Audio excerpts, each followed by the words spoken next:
ప్రధాని నరేంద్ర మోడీ ఇజ్రాయెల్ పర్యటన నేపథ్యంలో ఆ దేశ ప్రధాని బెంజమిన్ నెతన్యాహు షడ్భుజి కూటమి ప్రతిపాదనను తెరపైకి తెచ్చారు. ఇది పశ్చిమాసియాలో భద్రత, ఆర్థిక, వ్యూహాత్మక సహకారాన్ని బలోపేతం చేయడానికి ఉద్దేశించింది. ఈ కూటమిలో 6 దేశాలు సభ్యులుగా ఉంటాయి.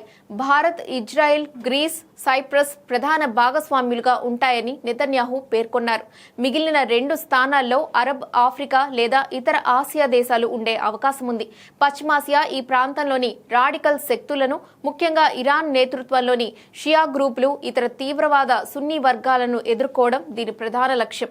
రక్షణ రంగంలో సమన్వయం, నిఘా సమాచార మార్పిడి, ఉగ్రవాద వ్యతిరేక పోరాటం మరియు ఆర్థికాభివృద్ధిపై ఈ కూటమి దృష్టి సారిస్తుంది.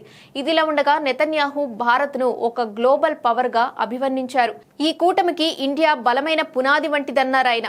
ఇది గతంలో ఇండియా, ఇజ్రాయెల్, యుఏఈ, యుఎస్లతో ఏర్పడిన I2U2 వంటి ఆర్థిక కూటముల కంటే భిన్నంగా భద్రత, రక్షణ అంశాలకు ఎక్కువ ప్రాధాన్యతనిచ్చేలా కనిపిస్తోంది. ప్రధాని మోడీ ఫిబ్రవరి 25 నుంచి 26 తేదీల్లో ఇజ్రాయెల్లో పర్యటిస్తున్నారు. 2017 తర్వాత ఆయన ఆ దేశానికి వెళ్లడం ఇది రెండోసారి.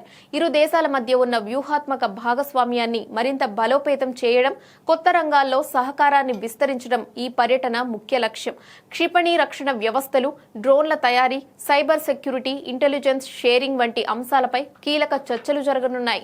ఇజ్రాయెల్ యొక్క ప్రసిద్ధ ఐరన్ డోమ్ సాంకేతికతను మేక్ ఇన్ ఇండియా కింద బదిలీ చేసే అవకాశం ఉందని సమాచారం. ఈ పర్యటనలో భారత్, ఇజ్రాయెల్ మధ్య కుదిరే రక్షణ ఒప్పందాల విలువ దాదాపు $10 బిలియన్ అంచనా. కాగా ఇప్పటికే $8.6 బిలియన్ విలువైన ఆయుధ ఒప్పందాలకు ఇజ్రాయెల్ ఆమోదం తెలిపిందని సమాచారం.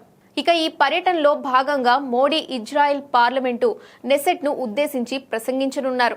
ఈ గౌరవం పొందిన తొలి భారత ప్రధాని ఆయనే.